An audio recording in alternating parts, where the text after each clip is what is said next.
पूरा पैनल और आप पूरी टीम माशाल्लाह मंगोपीर हमेशा नंबर 1। बिस्मिल्लाहिर्रहमानिर्रहीम।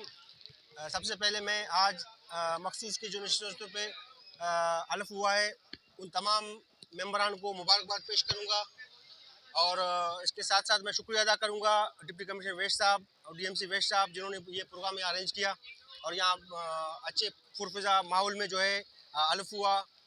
बहुत शुक्रिया तमाम टीम का।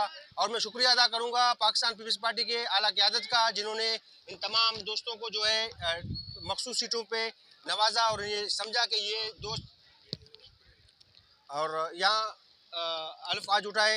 और मैं शुक्रिया अदा करूँगा मीडिया की टीम का भी जिन्होंने जो है यहाँ पे ये प्रोग्राम को कवर किया। मैं इस मौके पर एक पैगाम दूंगा अपने इन दोस्तों को इंशाल्लाह और मीडिया के तवज्जुह से पूरे कराची को। इससे पहले लोग कहते थे कि पीपल्स पार्टी काम नहीं करती। मैं समझता हूँ कराची में अगर काम करती है तो पीपल्स पार्टी करती है। अच्छा,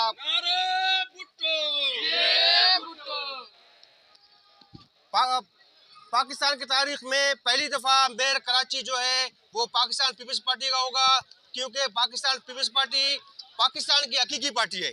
तो मेयर कराची की सूरत में इंशाल्लाह हम कराची को बिलखुसूस जो है ना, मैं अपने टाउन मंगोपीर टाउन को एक मॉडल टाउन बनाऊंगा जो कि तारीख में लिखा जाएगा। Thank you. तारीखी काम शुरू हो गया है और पहले भी आप लोग काम करते रहे और आवाम आप ही लोगों की तरफ फोकस कर रही है, क्या देखते हैं?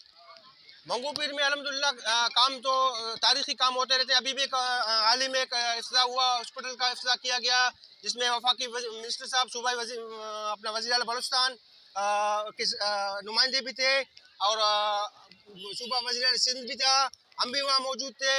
तो यह बड़ी खुशी वहाँ पे हुई कि लोगों को इस तरह के जिस तरह के हॉस्पिटल्स और ये जिसके लिए पाकिस्तान पीपल्स पार्टी काम कर रही है पूरे सिंध में, और शायद ही किसी सूबे में इतने बड़े हॉस्पिटल और उसका इंतजाम कहीं नहीं हो रहा है। नारे पाटो जिए भुट्टो।